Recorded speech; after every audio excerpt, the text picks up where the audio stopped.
Welcome back for another video. As the double game week rumbles on, in this video we're going to talk everything we've learned from the weekend as well as transfer plans for Game Week 26.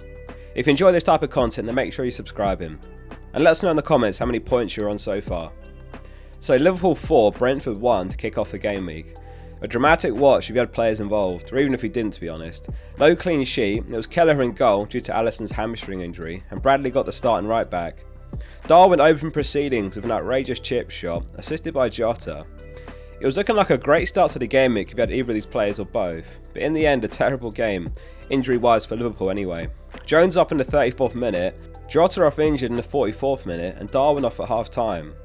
Peak FPL with us Jota and Darwin owners basically getting 0.5 game weeks in a double game week essentially. It looks like Jota's going to be out for a while, it could be until April.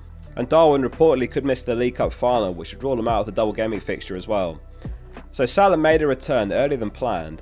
The report suggested he was only meant to get the final 20 or so minutes, but he was on for Jota before half time, and he ended up with 1 goal, 1 assist. Klopp's got a big call to make on the Luton game, with 2 attackers out now, and hesitance not to rush Salah back.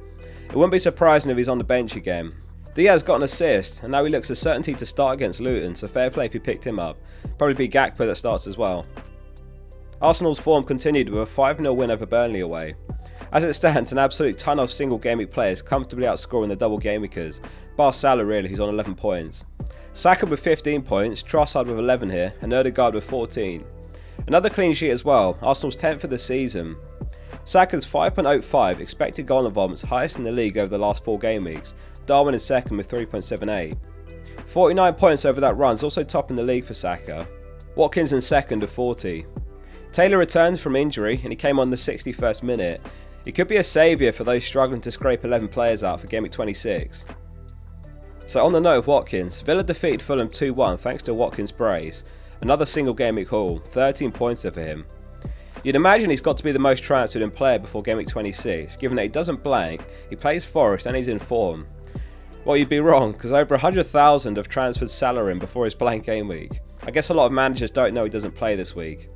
Beyond Watkins, many are looking at other Villa assets since they've got a decent fixture next and they play in Game Week 29. In midfield, the 2 best options look like Douglas Luiz and Bailey. There were concerns that with Camara injured, Luiz could drop to a more defensive position, but as far as the Fulham game, it was McGinn occupying a more defensive role. In Game Week 24, McGinn's average position was the most advanced it's been all season, and in Game Week 25 it was the 3rd deepest it's been all season. So Luiz is on set pieces and penalties, while Bailey's got 7 goals, 7 assists this season, 3 more returns than Luiz. He's a quality winger and he can create individual moments of brilliance. The downside with Bailey is he rarely makes it to 90 minutes. In fact, he's played 90 once all season. He has been benched just twice in the last 12 games, so he generally starts.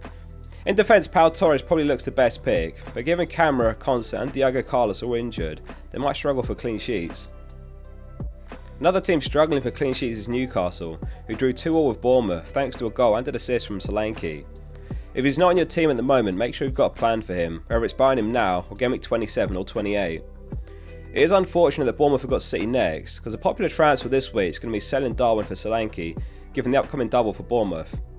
Those that held on to their triple captainship are going to be looking forward to that one, and hoping that Haaland has a quiet game against Brentford, while the rest of us are going to be hoping he goes big.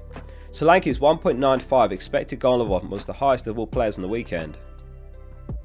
So let's talk about the City game then. 1-1 draw with Chelsea, and Rodri coming up with City's goal of all players, Walker assist. So blanks from Haaland, De Bruyne and Foden. Ake started as predicted in Vardiol's absence, but no clean sheet points. Some serious points dodging by Haaland. He took 9 shots, all of which were inside the box, 1.6 expected goal involvement but no returns. A lot of the weekend's outcomes are a reminder of how much variance there is in football. It's all completely out of our control, which can be frustrating. Transferring in players like Darwin and Jota for free, or even for a hit, was a sound strategy, and yet both appeared to be getting half a game each. And of course, with Haaland putting up really good underlying numbers, but no returns. There's still half a game week to go though, so let's see how the rest plays out for City. Brighton beat Sheffield United 5-0. Holgate with a really reckless straight red card in the first half for a terrible challenge on Mitoma. Estupinan's bench was a painful one for owners. Could have been clean sheet points or more for him there. Adingra with his first minutes since Game Week 18 and he popped his biggest score of the season with 15 points from a brace. I'm wondering if there's some disciplinary issues with Estupinan. Lamptey went off at half time and you thought it'd be him that comes on, but it was Igor. Estupiñán did eventually come on in the final minutes for a 1-pointer. He was at fault for Tottenham's late winner in Game Week 24, so perhaps just punishment for that. Mitoma got 2 assists for a 9-pointer himself. Brighton look very likely to double in Game Week 37 much later in the season. There could be a lot of cheap gems like a Dingra and Van Heck, who we could use, especially if bench boosting.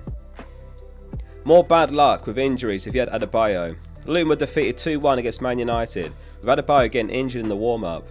Morris scored Luton's goal, and it was Højlund with a brace that won it for United.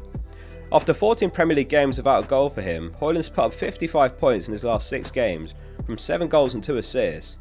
United have got a really nice run of games ahead now as well. They've got Fulham, then City, then Everton and then Sheffield United.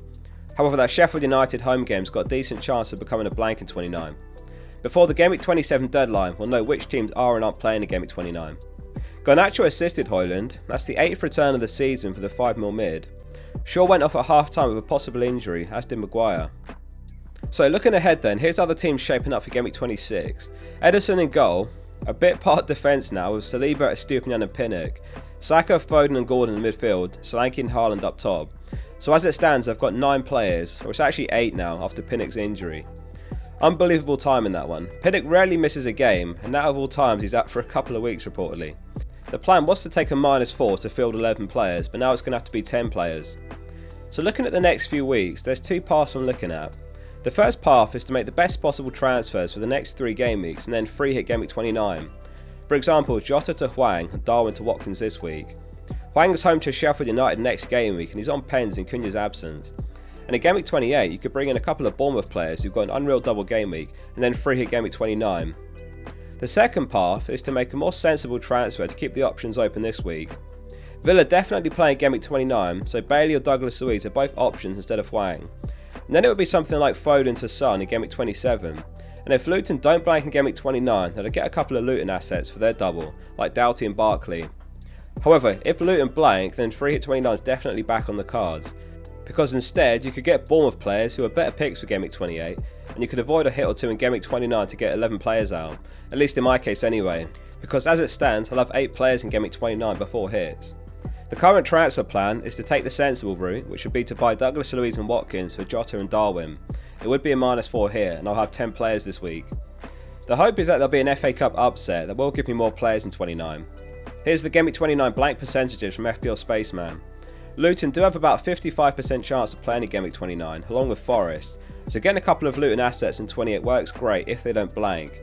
We could also get an upset somewhere else though, maybe even 2. Man United against Sheffield United would be an incredible fixture to load up for. Let us know in the comments what your plans are for the next few weeks.